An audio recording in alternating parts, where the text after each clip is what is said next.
പാലക്കാട്ടെ ക്രിസ്തുമസ് ആഘോഷങ്ങൾക്ക് നേരെ നടന്ന ആക്രമണങ്ങളിൽ പ്രതിരോധത്തിലായി ബി.ജെ.പി. ആക്രമണങ്ങൾക്ക് സംഘപരിവാർ സംഘടനകൾക്ക് പങ്കില്ല എന്ന് ബി.ജെ.പി. സംസ്ഥാന അധ്യക്ഷൻ കെ സുരേന്ദ്രൻ തന്നെ വ്യക്തമാക്കിയെങ്കിലും സംശയമുന തങ്ങൾക്ക് നേരെ തന്നെ ഉയരുന്നു എന്ന് പാർട്ടി മനസ്സിലാക്കുന്നുണ്ട്. പ്രധാനമന്ത്രി നരേന്ദ്രമോദി ക്രൈസ്തവ ദേവാലയങ്ങൾ സന്ദർശിച്ചും പുരോഹിതന്മാരെ കണ്ടും ക്രിസ്തുമസ് ആശംസ നേരുന്നതിനിടെയാണ് ഈ സംഭവമുണ്ടായത്. ക്രിസ്തുമത വിശ്വാസികളെ ഒപ്പം നിർത്താൻ ബി.ജെ.പി. നടത്തുന്ന നയതന്ത്രത്തിന് മങ്ങലേൽപ്പിക്കുന്നതാണ് പാലക്കാട്ടെ ഈ അക്രമങ്ങൾ. കേക്കുകളും ആശംസയുമായി ബി.ജെ.പി. നേതാക്കൾ ബിഷപ്പ് ഹൗസുകളിലും ക്രൈസ്തവ വീടുകളിലും എത്തണമെന്നാണ് ദേശീയ നേതൃത്വത്തിന്റെ നിർദ്ദേശം. ഇതിന്റെ ഭാഗമായി സ്നേഹ സന്ദേശ യാത്ര തുടങ്ങാനിരിക്കെ വലിയ പ്രതിരോധത്തിലാണ് ബി.ജെ.പി. ഇന്ന്. അതേസമയം കുറ്റക്കാർക്കെതിരെ ശക്തമായ നടപടി വേണമെന്നും നിഷ്പക്ഷവും നീതിപൂർവവുമായ അന്വേഷണം നടക്കണമെന്നും ബി.ജെ.പി. അധ്യക്ഷൻ കെ സുരേന്ദ്രൻ ആവശ്യപ്പെട്ടിട്ടുണ്ട്. സംഭവത്തിനു പിന്നിൽ ഗൂഢാലോചനയുണ്ട് എന്നും ക്രൈസ്തവ സമൂഹവുമായി കുറച്ചുകാലമായി ബി.ജെ.പി. സ്നേഹത്തോടെയും സൗഹാർദ്ദത്തോടെയുമുള്ള ഇടപെടലാണ് നടത്തിക്കൊണ്ടിരിക്കുന്നത് എന്നും അദ്ദേഹം ചൂണ്ടിക്കാട്ടി. അതിനിടെ തത്തമംഗലം ചെന്താമര നഗർ GUP സ്കൂളിലെ പുൽക്കൂട് തകർത്ത സംഭവത്തിൽ അന്വേഷണത്തിന് പ്രത്യേക സംഘത്തെ സംസ്ഥാന സർക്കാർ നിയോഗിച്ചിട്ടുണ്ട്. ഡിവൈഎസ്പി VK കൃഷ്ണദാസിനാണ് അന്വേഷണ ചുമതല.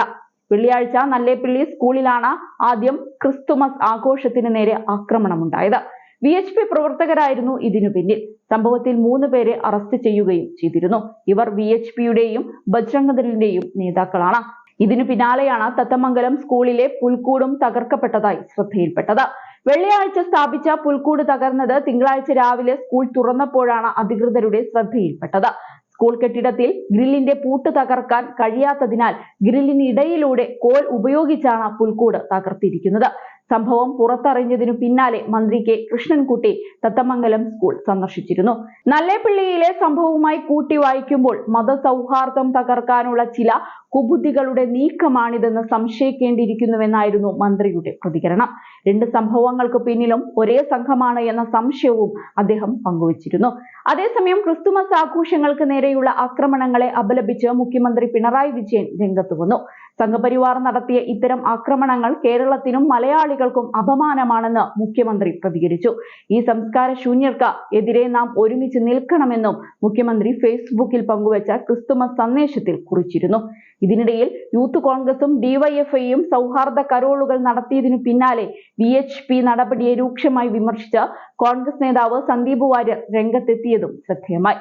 സംഭവത്തിൽ BJP നേതൃത്വത്തിന് പങ്കുണ്ടെന്നും അറസ്റ്റിലായ 3 പേരിൽ 2 പേരും സജീവ BJP പ്രവർത്തകരാണെന്നും സന്ദീപ് പറയുകയുണ്ടായി.